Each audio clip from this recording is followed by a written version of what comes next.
Bueno, ¿cómo estáis? ¿Qué tal? Vamos a por nuestra primera sesión de marzo. Y ya es verdad que llega pues, posiblemente la segunda madre del Cordero del siglo XX y de la historia del cine en general. Hoy vamos a entrar, yo sé que muchos teníais ganas de llegar a este punto y es verdad que lo vamos a hacer de una manera más sosegada y más relajada, porque es verdad que esto ya no exige esa necesidad de ir mirando cada escena y cada plano, porque realmente estábamos en un mundo, en un universo que estaba en pañales todavía. Es verdad que el cine, hasta los años 30 más o menos, que es cuando llega, también, bueno, no llega, pero sí se explota el sonido y el color, digamos que todavía está en pañales y está buscando nuevas formas de expresar que aún hoy pues todavía estamos intentando copiar, ¿no? Hay muchas películas, incluso estrenos bastante recientes, que se están celebrando como obras bastante interesantes cuando realmente su fondo no es más que el de una homenaje, plagio, copia, etcétera, referente a películas del pasado. Ya hablaremos a su debido tiempo de todo ello, pero evidentemente, bueno, llegados a este punto ya hemos visto pues, el cine mudo en su primera acepción, en su primera concepción como arte. Hemos visto bueno, la llegada del expresionismo alemán, que es definitorio para todo lo que vendrá después. Hemos visto también lo que es en cuestión de géneros el western como uno de los más importantes de la historia del siglo XX para narrar en concreto la historia de Estados Unidos, y luego también ha influido en otras obras de la posterioridad. Es verdad que ahora es un género que está más dominado por los códigos que manejan las mujeres cineastas, con lo cual hemos llegado a, bueno, principios muy interesantes que se separan un poco de todo lo que en su día nos regalaron pues, actores como John Ford o Howard Hawks, etcétera. Y que por cierto, creo que fue el año pasado, la primera película del curso que vimos fue precisamente un western jordano, es decir, una película que, pues, evidentemente tenía unos referentes muy claros, Lawrence de Arabia, que no son western, pero es una película histórica, pero desde el punto de vista de la codificación temática y de la puesta en escena, acordaos de esa Zip, Lobo, traducida en España, que vimos que era aquella película del niño en el desierto con el oficial inglés que se perdía una caja, que era un MacGuffin en toda regla. Y de alguna manera también, siguiendo un poco, hemos visto la llegada del sonido, hemos visto la llegada del color, hemos visto pues, el realismo poético francés, nos hemos adentrado de alguna manera también en esa época de entreguerras, y de alguna manera llegamos hoy ya por fin, dejamos atrás la Segunda Guerra Mundial y de alguna manera ya nos metemos en, os decía, la segunda madre del cordero, que es el neorrealismo italiano. No hemos visto mucho neorrealismo a lo largo de estos años, por alguna razón. Yo siempre he considerado que a mí me encanta el neorrealismo como movimiento, como vanguardia y como trascendencia histórica, como artefacto de trascendencia histórica. Me gusta muchísimo más el neorrealismo que la Nouvelle Vague, siendo los dos movimientos contemporáneos y de alguna manera definitorios también para el arte cinematográfico en su futuro.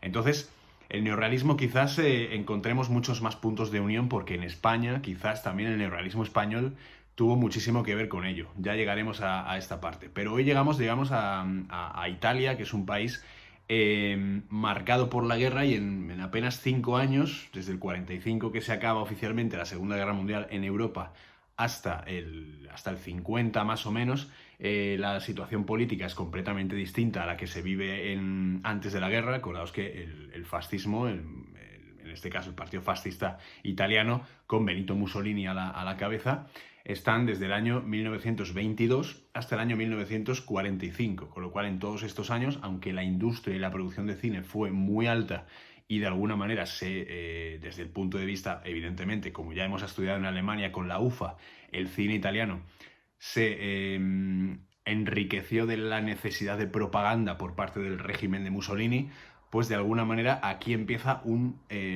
discurso completamente distinto, que no tardó mucho en ser enemigo de las autoridades, que a partir del año 50, 48, 49 más concretamente, llegaron a las altas esferas de la política italiana. De todas maneras, a esto quiero ir por orden, aunque sea por una vez, y contaros las cosas de alguna manera más segmentadas. Durante la época italiana, o sea, del cine italiano antes del 45, es decir, bajo el mandato de Benito Mussolini, las cinematografías que más, los temas, las temáticas que más se utilizaban o a las que más se recurrían en el cine en Italia, eran el cine histórico, que casi siempre era un cine épico, agiográfico. Acordaos de los primeros días de clase de este año, cuando os contaba que el propio Gabriele D'Annunzio, el gran poeta del fascismo italiano, presidente de esa república del Fiume, que fue muy, muy breve, y que era un satélite de lo que luego sería lo que es el gobierno de Mussolini, pues D'Annunzio escribió Caviria, que era una película absolutamente fantasmagórica, épica, es una ciencia, o sea, una ficción peplum romana, agiografiando por completo los valores del imperio. Y aquí digamos que es el punto en el que de alguna forma, en la que por cierto también trabajó Segundo de Chomón, acordaos, como técnico de efectos especiales. El cine de esta época define muy bien todo lo que va a venir, el sistema político posterior, el cine musical, que por alguna razón en la Italia de primeros de siglo es un género que tiene mucho éxito, y la comedia ligera, una comedia que se llamó de los teléfonos blancos, ¿no? Que era la comedia que, pues, que luego influyó, aunque no tiene nada que ver, pero luego es verdad que influyó en las películas estas de Rock Hudson y Doris Day en Estados Unidos, y son estas comedias ligeras, sin ningún tipo de pretensión más que de ser una historia romántica al uso, que al fin y al cabo eran las que llenaban las salas en un país que empezaba a verse devastado mucho antes de la llegada de la guerra por las políticas autárquicas de Benito Mussolini. Entonces, si nos ceñimos puramente a lo que es el neorrealismo italiano, consideramos que no es hasta 1945 cuando aparece este movimiento, y lo hace a través de Roma, Città Aperta, Roma Ciudad Abierta, de Roberto Rossellini, aunque ya encontramos trazos de neorrealismo en películas anteriores. Y os quiero citar dos que son fundamentales. La primera es Cuatro pasos por las nubes, de un director que es prácticamente la historia del cine italiano hasta su muerte en el 60 y pico. Él empieza en los años 10 a hacer cine. Y Alessandro Blasetti, que es el director de la película, a la postre luego director de una de las comedias italianas más recordadas, que es La ladrona, su padre y el taxista, con Sofía Loren, Vittorio De Sica y Marcello Mastroianni, de alguna manera es una de las primeras películas en las que estás del año 42, 3 años antes de que Rossellini haga Roma Città Aperta, pues es una película que ya instaura de alguna manera códigos visuales que posteriormente serán necesarios para entender el neorrealismo. A su vez, en 1943, Luchino Visconti hace Obsessione, que es una película fantástica de la que luego Pasolini beberá en Acatone, y de que aunque Acatone es del 60, es bastante posterior, pero de alguna manera ceñimos y constreñimos, por tanto, el neorrealismo desde 1943 hasta 1955-56 aproximadamente, que es cuando ya los cineastas empiezan a buscar otras maneras de realizar cine.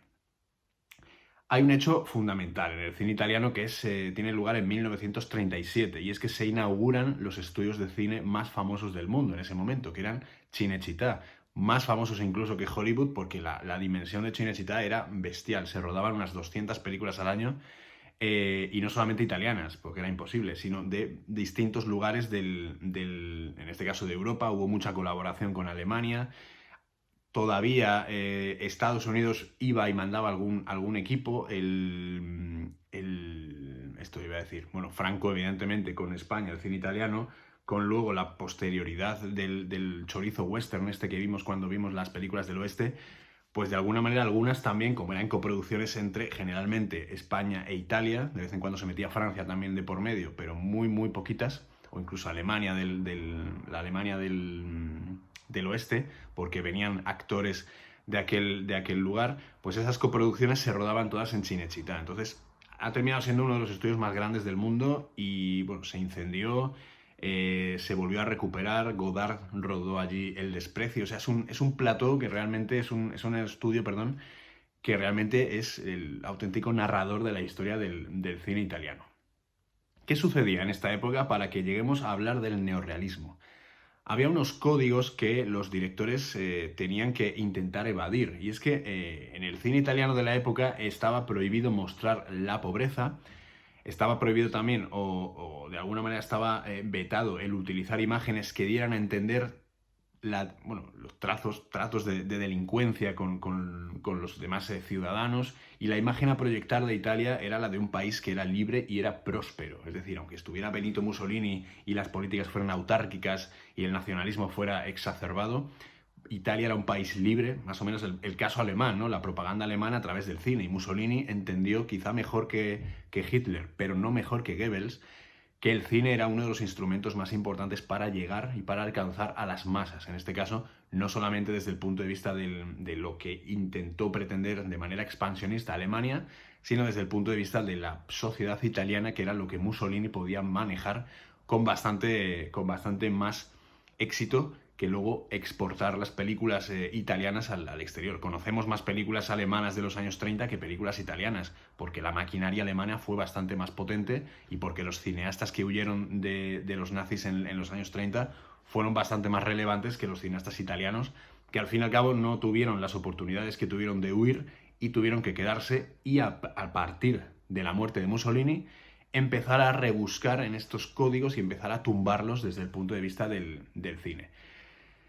Eran gente, los cineastas italianos, muy instruida, muy leída, eran gente muy inteligente y eran gente que tenían acceso a muchísimas de las películas que se mostraban en aquellos días. El realismo soviético, por ejemplo, era un factor clave para entender lo que luego hicieron directores como Rossellini o como Visconti. Y también, por supuesto, lo hemos hablado en un par de clases anteriores, el realismo poético francés es clave para entender no el uso del fatalismo y de las sombras y de las brumas y del destino del hombre, sino el presente, que es a lo que va el neorrealismo. Las consecuencias de la guerra, las consecuencias de la pobreza, aquello que nos han quitado, es lo que nosotros pretendemos mostrar. Y es algo que precisamente los españoles también haremos cuando llegue nuestra época de neorrealismo. Claro, ¿qué pasa? Italia, al caer Mussolini, se queda con una difícil posguerra y el cine elige girar hacia lo que les habían prohibido mostrar. Es decir, no se puede mostrar la pobreza, no se puede mostrar la delincuencia, con lo cual el neorrealismo lo que hace es girar la cámara hacia la pobreza y girar la cámara hacia la delincuencia, porque la delincuencia en esa época era la única manera, o era una de las pocas maneras de poder sobrevivir. No una delincuencia entendida como te meto una puñalada y te robo la cartera, sino me voy a una obra y robo unos cuantos ladrillos para poder hacerme una pared que necesito para separarme del vecino. Este tipo de... robo una barra de pan porque no tengo para comer a mis hijos. Es delincuencia, pero evidentemente es una delincuencia bastante más justificada desde el punto de vista moral. Y la moral, ojo, será algo que utilice Roberto Rossellini para intentar crear sus guiones, los pocos que hizo, porque las películas de Rossellini son improvisación pura. Y de alguna manera, escritores como Cesare Zavattini o Suso Cecchi D'Amico, eran los grandes guionistas de esta época y fueron los Rafael Azcona de la Italia de los años 40, de la Italia de los años 40, de la segunda mitad de los años 40, que fueron los que escribieron la gran mayoría del neorrealismo. Muchas veces se discute acerca de qué es... Hablo del caso español. Y esto, por ejemplo, en la exposición de Berlanga que estuvo en Madrid, en la Academia de San Fernando, lo hablamos, y era hasta qué punto o qué parte del mérito es de Berlanga y qué parte del mérito es de Azcona, porque realmente la puesta en escena es de Berlanga, pero lo que nosotros escuchamos, sentimos, vemos e interiorizamos son las palabras que escribe Azcona. Entonces, de alguna manera, en este equilibrio es donde también van a situarse las puestas en escena de Rossellini, de Sica, y luego vamos a leer, por supuesto, los guiones de Zavattini o de D'Amico. Entonces, es un caso muy parecido. De hecho, mucha gente considera Surcos, de José Antonio Nieves Conde, como una película neorrealista desde el punto de vista casi italiano, ¿no? Es una película propiamente española, lo que pasa que aquí es verdad que tratamos mucho el tema del éxodo rural, del campo a la ciudad, y de esa búsqueda de oportunidades que vimos, por ejemplo, el año pasado con La piel quemada, de Josep Maria Forn, que además acaba de morir hace no pocos meses, y de alguna manera edificamos todo este discurso en torno a los desfavorecidos, a las consecuencias de la guerra y a la devastación. Entonces, las historias que se van a contar ya se han contado, ¿no? Esto es como ahora, ¿no? En 2021 es muy complicado contar algo que no se haya contado. Lo que tienes que hacer es intentar hacerlo de una forma bastante diferente para que, de alguna manera, a través de la puesta en escena, tengamos los recursos necesarios para poder enfrentarnos a películas de este calibre. Entonces, es en el punto de vista visual, en el punto de vista de la puesta en escena, en el punto de vista de la dirección de arte, de los operadores, de los directores de fotografía, donde nos encontramos las novedades relevantes del neorrealismo italiano. Pero los directores buscan innovar y siempre es a través de este punto. No hay más que ver, por ejemplo, Roma Città Aperta, que es una película narrativamente contada a través de una forma documental. Si vemos bueno, no sé si la habéis visto, pero bueno, hay un hecho en concreto que es al final, que sucede con Anna Magnani, que está rodado con la cámara en mano y es una escena que a mí me pone los pelos de punta porque es una película, es una narración, es una ficción y es una película en la que en esa escena de repente Rossellini convierte la película en un documental y lo hace solamente con una cámara en mano, un movimiento muy exagerado de la cámara y el personaje de Anna Magnani, que es clave para entender también el curso del neorrealismo. Entonces el documental, el género documental va a ser algo muy importante que van a intentar emular. De esto viene, por ejemplo, la escuela soviética, la escuela de Bertov, la escuela del cine, ojo, de la observación, de intentar afectar cuanto menos posible, como decía Rajoy, ¿no? Cuanto peor, mejor, tal, no sé, me he liado. Afectar desde el montaje, la película, lo menos posible. Entonces, también coincide desde el punto de vista del dinero, del presupuesto. El neorrealismo es austero, son películas que están hechas con muy poco dinero y se recurre a escenarios naturales, se recurre a la luz del día. Fijaos, por ejemplo, Milagro en Milán, que es una película rodada en un descampado con 4 chabolas construidas al lado de la vía del tren. Se aprovechan las luces del día y se rueda una de las grandes películas del neorrealismo, de Vittorio De Sica, del año 1951. Luego os pasaré de todas maneras una lista, os voy a hacer una lista con películas recomendadas para poder imbuiros de lleno. Ya os digo, parece que el neorrealismo duró muchísimo tiempo, pero solo son 10 años. Y algunas de las grandes películas hay que verlas, es obligatorio. A pesar de que luego es verdad que algunos directores siguieron haciendo cine neorrealista, pero ya de alguna manera fuera de lo que es el espacio temporal en el que nos movemos. Entonces, volviendo a lo que estaba diciendo, se recurre a escenarios naturales, se recurre a la pericia del operador para intentar calcular y calibrar las luces, porque el sol de repente viene una nube y te fastidia el plano.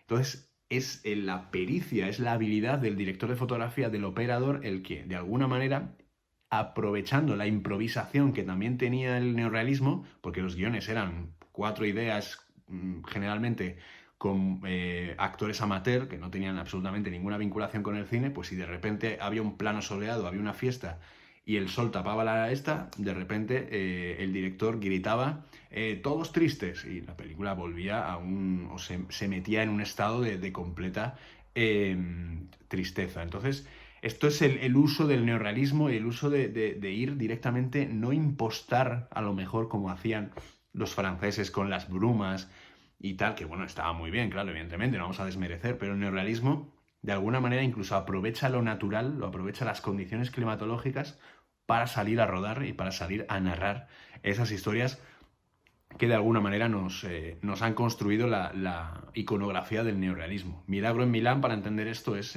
fundamental. Se buscan calles, se buscan casas reales, a ser posible bombardeadas o que estén, digamos, devastadas por la guerra, calles que estén destrozadas. Se buscan lugares incluso que estén en construcción, ¿no? Hay muchas películas, como pasa en España, que son muestras de urbanizaciones que se van a construir y solo vemos pues, los cimientos y los armazones y 4 muros puestos, pero no llegamos a ver las casas terminadas, porque realmente es una imagen de Italia en construcción después de todo lo que ha sucedido. Y bueno, una cosa muy interesante, que es que no se suele, porque esto cuesta mucho dinero, grabar con sonido directo. No se suele poner una pértiga con un micrófono a los personajes, ni mucho menos un micrófono. Se rueda todo a capón, con película, y se dobla luego posteriormente en estudio. No se dobla, sino que se pone la pista sonora, con lo cual la exhibición, por eso muchas veces cuando vemos películas de aquella época, los diálogos no casan o las voces no casan o vemos que se para el actor antes de hablar, o sea, de que pare la voz. Es todo fruto de lo austero, es fruto de esta política de ser lo más austeros posibles para poder llegar al máximo público posible con unas historias cercanas y unas historias que al fin y al cabo fueran parte de la identidad del italiano medio de ese momento, que es a quien iban dirigidas. Los actores eran amateurs, eran completamente desconocidos, no eran gente vinculada al cine. Y aparece en este punto un personaje que va a ser definitorio para la historia del cine, que es el de la mujer y el niño, como protagonistas de las películas. Acordaos en este punto de 2 mujeres de Vittorio De Sica, porque es una película que, a pesar de ser del 60, es la que nos va a definir de alguna manera todo ello. Roma Città Aperta, Paisà, Europa 51, todas de Rossellini, por cierto, son las películas en las cuales vamos a ver por primera vez a esa mujer y a ese niño que son protagonistas de la desgracia, ¿no? Había antecedentes en Alemania, de hecho creo recordar que la Venus Rubia también tenía este punto en común, pero no de la manera en que los italianos van a hacer protagonizar a la mujer y al niño. Generalmente o la mujer y el niño por separado o juntos, ¿no? Que es una mujer que acaba de quedarse viuda en la guerra o que el marido la ha dejado abandonada con el niño o recién nacido o de muy corta edad y tiene que buscarse la vida.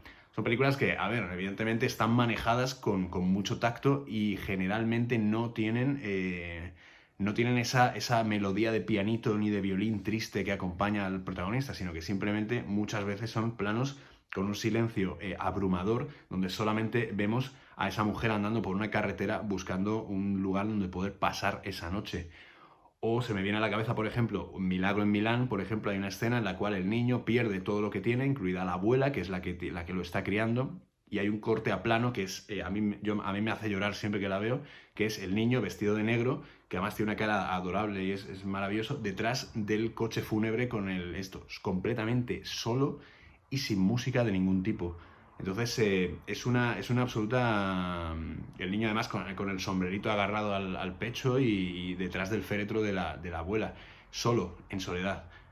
Y es una escena que a mí me sobrecoge, como me sobrecoge Humberto D, que es la película en la que un señor mayor estaba contra la jubilación y contra los planes de,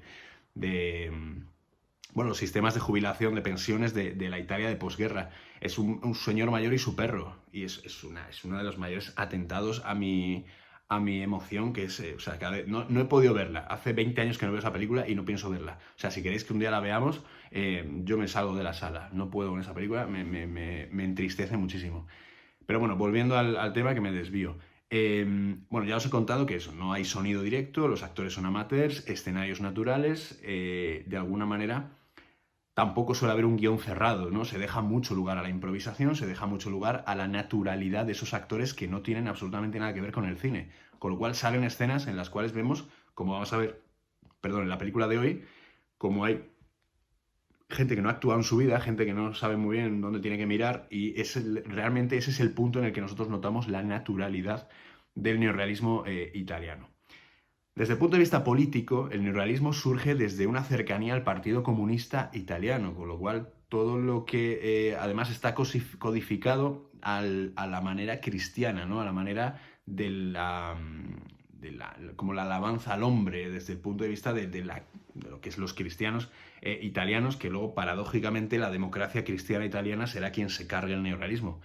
Entonces, en un periodo de apenas 4 años, del 45 al 49, que se aprueba la ley Andreotti, por cierto, que la ley Andreotti se aprueba en el 49, Giulio Andreotti, el protagonista de Il Divo, de Paolo Sorrentino, una de las mejores películas italianas de los últimos años, con Tony Servillo haciendo de Andreotti, que es fantástico. Si no lo habéis visto, creo que está en Filmin hasta el día 28.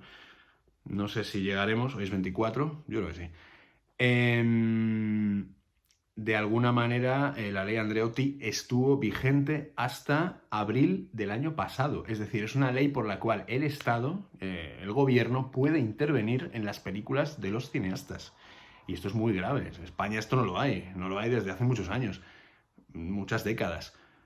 En Italia hasta el año pasado el gobierno podía decir, por ahí no vayas, y cortaba las películas. Es verdad que no se ha hecho, no se ha puesto en práctica, se han cortado, pues como pasaba en Suecia, escenas muy sangrientas de películas que, bueno, fueran de terror y a lo mejor podían asustar o.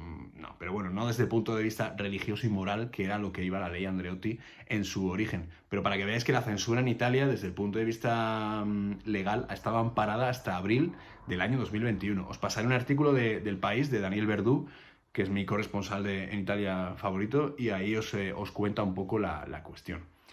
Entonces, la democracia cristiana de Giulio Andreotti lo que hizo fue volver a la protección, al proteccionismo y a la cerrazón, más o menos a la manera Mussolini, con lo cual, digamos que ya empezaron a meterse un poco bueno, ¿qué estás haciendo? ¿Qué película es esta? ¿De qué va a ir esto? ¿Por qué hay mendigos? ¿Por qué son mendigos? Acordaos de Atraco Perfecto, ¿no? No puedes mostrar que la sociedad ha convertido a esa persona en mendigo. Tienes que justificar que esto es porque tal y porque cual. Entonces, digamos que el neorrealismo cayó pronto y pasamos al post-neorrealismo. Antonioni, Fellini, todas estas películas que son, Visconti, todas las películas que son universos muy personales y que de alguna manera, pues El gato pardo, Fellini Otto e Mezzo, bueno, La noche, El eclipse, El grito, todas las cosas estas de Antonioni que bueno, también me lo quería haber estudiado hace unos años, pero me quedé en los cortos. Me da miedo meterme en Antonioni porque igual salgo escaldado. Pasolini, por cierto, también,